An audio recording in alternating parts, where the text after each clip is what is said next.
Hey guys, Dulquer Salman நடித்து ரீசெண்டாக release ஆன படம் சீதாராமம். இந்த படத்தில் இருக்கிற சின்ன சின்ன கண்டினியூட்டி மிஸ்டேக்ஸ் தான் நாம் இந்த வீடியோவில் பார்க்க போகிறோம். இந்த படத்தோடைய hidden details video part 1 part 2 video இருக்குது. அந்த வீடியோ நீங்கள் பார்க்கல அப்படின்னா இந்த வீடியோவுக்கு கீழே கமெண்ட்ஸில் லிங்க் இருக்குது, கிளிக் பண்ணி பாருங்கள். படத்தோட ஆரம்பத்தில் பாகிஸ்தானுடைய டெரரிஸ்ட் கேம்பை தான் காமிப்பாங்க. அப்போது ஒரு சின்ன பொண்ணு கோழியோட விளையாண்டுக்கிட்டு இருக்கிற மாதிரி காட்டியிருப்பாங்க. கோழி ஒரு குழிக்குள்ளே விழுந்துரும். அப்போ கோழியோட விளையாடும் போது ஃபஸ்ட்டு ஃப்ரேமில் 4 கோழி இருக்கிற மாதிரி தான் காட்டியிருப்பாங்க. ஒரு கோழியை மட்டும்தான் அந்த சின்ன பொண்ணு துரத்திக்கிட்டு வரும். அதுக்கப்புறம் அந்த ஒரு கோழியும் குழிக்குள்ளே விழுந்ததுக்கு அப்புறம் பார்த்தோம் அப்படின்னா 10-15 கோழி இருக்கிற மாதிரி காட்டியிருப்பாங்க. இவ்வளவு கோழி எங்கேருந்து வந்துச்சு? இந்த சீனில் அஃப்ரீன் ஒரு காரை எரிச்சிருவாங்க. அந்த காரை எரிச்சது நியூஸ் பேப்பரில் வரும். அப்போ டேட் பார்த்தோம் அப்படின்னா 18 பிப்ரவரியில் தான் வந்திருக்கும். அந்த காரை எரிச்சதுக்காக 10 லட்சம் ரூபா கொடுக்கணும்னு பனிஷ் பண்ணுவாங்க. 1 மாதத்துக்குள்ளே கொடுக்கணும்னு சொல்லியிருப்பாங்க. அஃப்ரீன் உடனே அவங்க தாத்தா வீட்டுக்கு வர்ற மாதிரி காட்டியிருப்பாங்க. அப்போது 1 மாதம் அப்படின்னா மார்ச் 18ஆம் தேதிக்குள்ளேயே அஃப்ரீன் தாத்தாவை பார்க்க வந்திருக்கணும். அவங்க தாத்தா இறந்து போன டேட் பார்த்தோம் அப்படின்னா 26/3 தான் இறந்துருப்பாங்க டேட்டை மென்ஷன் பண்ணியிருப்பாங்க. இந்த சீனில் தாத்தா இறந்து போன டேட்டை சொதப்பியிருப்பாங்க. வீட்டை கொளுத்துற மாதிரி காட்டியிருப்பாங்க இந்த ஒரு சீனில். அப்போது நல்லா பார்த்தீங்க அப்படின்னா ஆல்ரெடி பெட்ரோல் ஊற்றி வச்சுருப்பாங்க போல். ஒரு மண் வீட்டில் நெருப்பு வச்ச உடனே டக்குன்னு அந்த வீடு தீப்பிடிச்சு எரியிற மாதிரி காமிச்சிருப்பாங்க.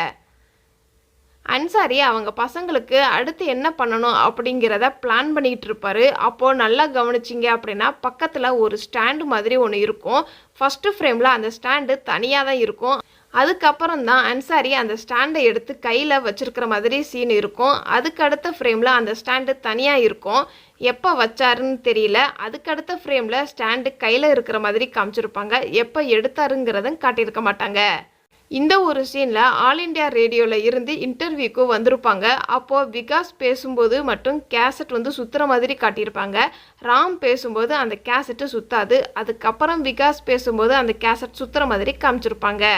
ராம் லெட்டர் எல்லாம் வாங்கிட்டு ரூமுக்கு வருவார். அப்போது லெட்டர் வாங்கும்போது பனி பெய்யாது. அந்த ரூமுக்கு ராம் வந்ததுக்கு அப்புறமும் லெட்டர் பேக்கை ஓப்பன் பண்ணும்போதும் கூட ஜன்னலில் பார்த்தோம் அப்படின்னா பனி பெய்யாது. ஆனால் சீதா மகாலட்சுமியோட லெட்டரை படித்ததுக்கு அப்புறமாட்டி ஜன்னலில் பார்த்தோம் அப்படின்னா பனி பெய்கிற மாதிரி காட்டியிருப்பாங்க. இந்த ஒரு ஷாட்டில் ராம் லெட்டரை படிச்சுக்கிட்டு இருக்கும்போது பனி பெய்கிற மாதிரி காமிச்சிருப்பாங்க. அந்த பனியை நல்லா நோட் பண்ணோம் அப்படின்னா பர்த்டேக்கு செலிப்ரேட் பண்ணுற ஸ்ப்ரே மாதிரி இருக்கும். ஃப்ளாஷ்பேக் சீனில் இந்த ஃபோட்டோவை காமிச்சிருப்பாங்க. அப்போது மேல் பகுதி மட்டும்தான் எரியிற மாதிரி காமிச்சிருப்பாங்க. கீழ்ப்பகுதி எரிஞ்சிருக்காது.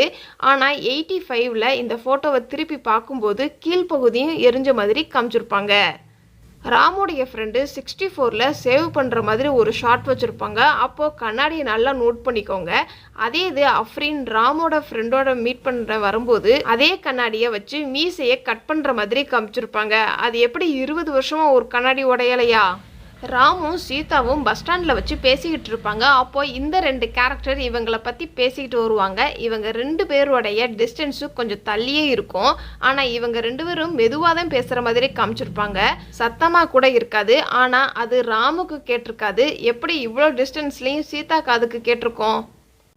ராமும் சீதாவும் வீடு வாடகைக்கு பார்க்குறதுக்காண்டி வந்திருப்பாங்க ஒரு வீட்டுக்கு. எந்த ஒரு ஹவுஸ் ஓனரும் வீட்டுக்குள்ளே வச்சு துண்டெல்லாம் கொடுத்து துவட்டிக்கோங்கலாம் சொல்லி உட்கார வச்சு பேச மாட்டாங்க. ஆனால் இந்த ஒரு ஷாட்டில் வீடு பார்க்க வந்தவங்களை உள்ளக்க உட்கார வச்சு துண்டெல்லாம் கொடுத்து நல்லா கவனிக்கிற மாதிரி இருக்கும். ஒருவேளை 1964ல் இந்த மாதிரிலாம் பண்ணியிருப்பாங்க போல். இந்த சீன் ஆரம்பிக்கும் போது மலையில் நனைஞ்சு தான் வீட்டுக்குள்ளே நுழையிற மாதிரி காமிச்சிருப்பாங்க. அதே மாதிரி இந்த சீன் முடியும் போது வெளியில் ராம் சீதாவை துரத்திக்கிட்டு ஓடி வர்ற மாதிரி இருக்கும். அப்போது வெளியில் பார்த்தோம் அப்படின்னா நல்ல வெயில் அடித்த மாதிரி காமிச்சிருப்பாங்க. அதே மாதிரி ராமுடைய ஷர்ட் வீட்டுக்குள்ளே இருக்கும்போது ஈரமாக இருக்கிற மாதிரி இருக்கும். வெளியில் வரும்போது காஞ்சு போன மாதிரி காமிச்சிருப்பாங்க. இந்த படத்தில் அஃப்ரீனுக்கு ராம் சீதா இவங்க 2 பேரும் யாருன்னே தெரியாது. ஈவன் ஃபோட்டோவில் கூட பார்த்துருக்க மாட்டாங்க. இந்த ஒரு ஷாட்டில் ராமுடைய ஃப்ரெண்டு வீட்டுக்கு வரும்போது தான் சீதா இவங்க தான் அப்படிங்கிறத ராம் ஃப்ரெண்டு சொன்னதுனால தான் சீதா யார் அப்படிங்கிறது அஃப்ரீனுக்கு தெரியும். ஆனால் மிலிட்ரி ஆஃபீஸில் போயிட்டு லைப்ரரியில் சர்ச் பண்ணிகிட்டு இருப்பாங்க அஃப்ரீனு. அப்போ ஒரு புக்கில் ராமோட ஃபோட்டோ இருக்கும். ஆனால் இவர் தான் ராமான்னு யாருக்கிட்டையுமே கேட்டு கன்ஃபார்ம் பண்ணியிருக்க மாட்டாங்க. இவர் தான் ராமுன்னு அப்படிங்கிறத இவங்களே முடிவு பண்ணிடுவாங்க. ஏன் அந்த பேட்சில் ஒரு ராம் தான் இருக்கணுமா? 2-3 ராம் இருக்காதா? ஏன் இவங்க யார்கிட்டயுமே கேட்கல இவர் தான் ராமான்னு? ராமும் சீதாவும் தெரியாமல் பெயிண்டில் கால் வச்சுருப்பாங்க. அதில் இருந்து 2 பேரும் பேசிக்கிட்டே நடந்து வருவாங்க. ஆனால் சீதா நேர வந்த பாதையில் இருந்து தள்ளி போய் அங்கங்கெல்லாம் நின்று பேசுகிற மாதிரி சீன் இருக்கும். ஆனால் ராம் வந்து இதே மாதிரி நடந்து வரணும் அப்படின்னு ஒரு டைலாக் பேசுவார். அப்போது அந்த பாதையை காமிக்கும்போது அந்த பெயிண்டில் நடந்து வந்த செப்பல் தடம் ஒரே மாதிரியாக நேரம் இருக்கிற மாதிரி காட்டியிருப்பாங்க. ஆனால் சீதா அங்கே இங்கெல்லாம் நின்று பேசுகிற மாதிரி தான் சீன் இருக்கும். அப்போ அந்த கால் தடம்லாம் எங்கே போச்சு? ஹே சீதா பாட்டில் 2 பேரும் கரும்பு சாப்பிட்ற மாதிரி சீன் இருக்கும். டைரக்டர் கரும்பு தெரியாமல் கீழே விழுகிற மாதிரி ஆக்ட் பண்ணுங்க அப்படின்னு சொல்லியிருப்பார் போல்.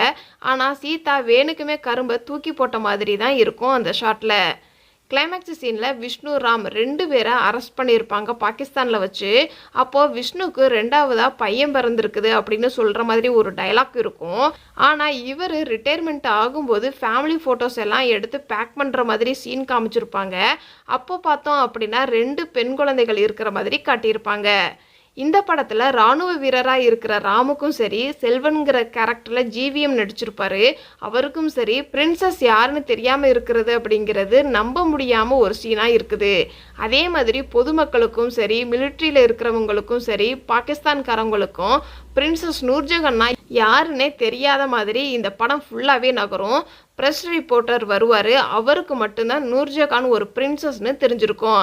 அவருக்கு மட்டும் எப்படி தெரியும்? ஆனால் இந்த படத்தில் ராம் வந்து நிறைய புக்ஸ் படித்த மாதிரி காட்டியிருப்பாங்க. அதே மாதிரி பிரின்சஸ் நூர்ஜஹான் கேஷுவலாக பஸ்ஸில் ட்ராவல் பண்ணுறதும், ட்ரெயினில் ட்ராவல் பண்ணுறதும், சின்ன சின்ன ஹோட்டலில் சாப்பிட்றதும், இந்த மாதிரி சீன்ஸ் எல்லாம் எடுத்து வச்சுருப்பாங்க. ஒரு பிரின்சஸ் கேஷுவலாக இந்த மாதிரி வெளியிலலாம் வர முடியுமாங்கிறது தெரியலை. இந்த மாதிரி இன்ட்ரெஸ்டிங்கான வீடியோ நீங்கள் இன்னும் தெரிஞ்சுக்கணும் அப்படின்னா நம்ம சேனலை சப்ஸ்கிரைப் பண்ணி அதுக்கு பக்கத்தில் இருக்கிற பெல் ஐக்கானையும் கிளிக் பண்ணுங்கள். டாடா பபாய்.